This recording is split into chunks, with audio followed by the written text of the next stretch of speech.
নমস্কার বন্ধুরা, সবাইকে স্বাগত জানাই শ্রাবন্তী কিচেন অ্যান্ড ডেলি ব্লগে। আজকে নিয়ে চলে এসেছি আরও একটা রেসিপি। আজকে বানাবো ডাটা আলু বড়ি দিয়ে একদম সিম্পল একটা রেসিপি। আশা করছি আপনাদের ভালো লাগবে। রেসিপিটি পুরো দেখার জন্য আগে থেকেই অনুরোধ রইল। তো এখানে আমি নিয়ে নিয়েছি আলু, ডাঁটা, টমেটো আর দুটো কাঁচা লঙ্কা। আলুগুলোকে একদম সরু সরু ফালি করে কেটে নিয়েছি। এখানে আমি দুটো মিডিয়াম সাইজের আলুকে কেটে পরিষ্কার করে ধুয়ে নিয়েছি আর নিয়ে নিয়েছি বড়ি।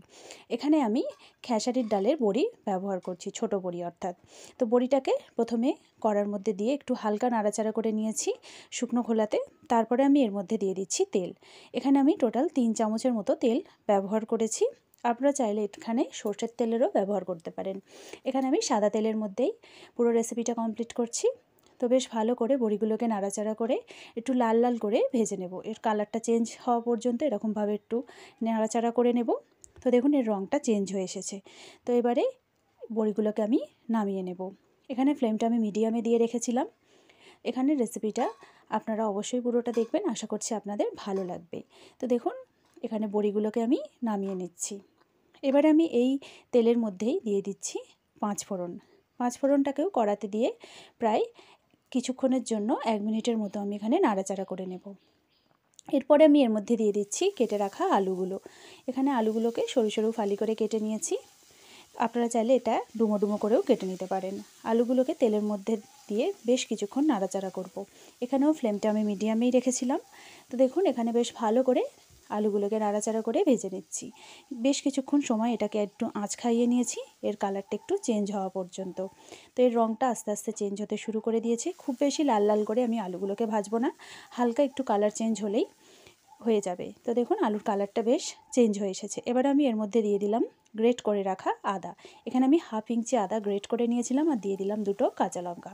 এখানে আমি দুটো কাঁচা লঙ্কা দিয়েছি, আপনারা চাইলে কাঁচা লঙ্কার পরিমাণটা বাড়িয়ে বা কমিয়ে নিতে পারেন। তো আদা দেওয়ার পর আরও একটু নাড়াচাড়া করে নিলাম। নিয়ে দিয়ে দিচ্ছি সামান্য একটু লঙ্কার গুঁড়ো, একটু হলুদ গুঁড়ো, দিয়ে দিচ্ছি একটু জিরে গুঁড়ো আর একটু সামান্য পরিমাণে ধনে গুঁড়ো দিয়ে একটু সামান্য একটু নাড়াচাড়া করে নিয়ে এর মধ্যে আমি জল দিয়ে দেবো। দিয়ে আলুটাকে বেশ ভালো করে মশলার সাথে কষিয়ে নেব। এখানে খুব সামান্য পরিমাণ জল দিয়ে দিলাম, দিয়ে এটাকে একটু নাড়াচাড়া করে নেব। আপনারা চাইলে এখানে আদাটা বেটেও দিতে পারেন। এখানে আমি আদাটা গ্রেট করে দিয়েছিলাম। এবারে আমি এর মধ্যে দিয়ে দিলাম পর্যাপ্ত পরিমাণে জল। টোটাল এই পরিমাণ জলের মধ্যেই রান্নাটা আমি করব। এবারে দিয়ে দিলাম টমেটো কুচি।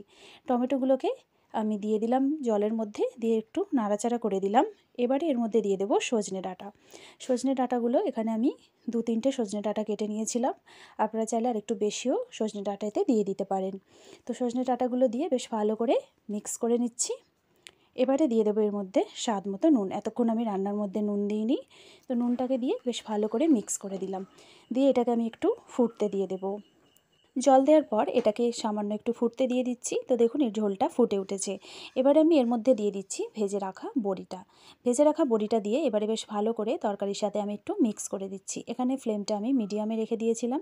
কখনোই হাই ফ্লেমে দেবেন না, তাহলে কিন্তু জলটা তাড়াতাড়ি শুকনো হয়ে যাবে আর আলু কাঁচা থেকে যাবে। তো এবারে আমি এটাকে ঢাকনা দিয়ে দিলাম। প্রায় 2 মিনিট পর এবারে আমি আপনাদের ঢাকনা খুলে দেখাচ্ছি।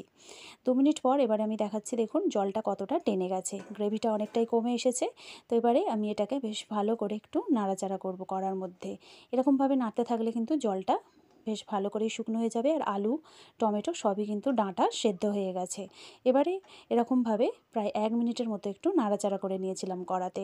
তারপরে আমি এর মধ্যে দিয়ে দেব পোস্ত।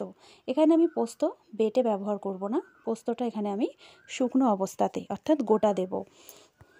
তো বন্ধুরা এবারে দেখুন এর মধ্যে আমি দিয়ে দিচ্ছি পোস্ত। এখানে আমি 1 চামচ পোস্ত দিয়ে দিচ্ছি। এরকমভাবে পোস্ত দিয়ে তরকারিটা অবশ্যই বানিয়ে দেখবেন, দেখবেন এটা ভীষণ ভালো হয়েছে। পোস্ত বেটে তো আমরা তরকারিতে দিই, কিন্তু এরকমভাবে গোটা অবস্থাতে পোস্ত দিয়ে দেখবেন এই তরকারিটার টেস্ট একদম অন্যরকম হয়েছে।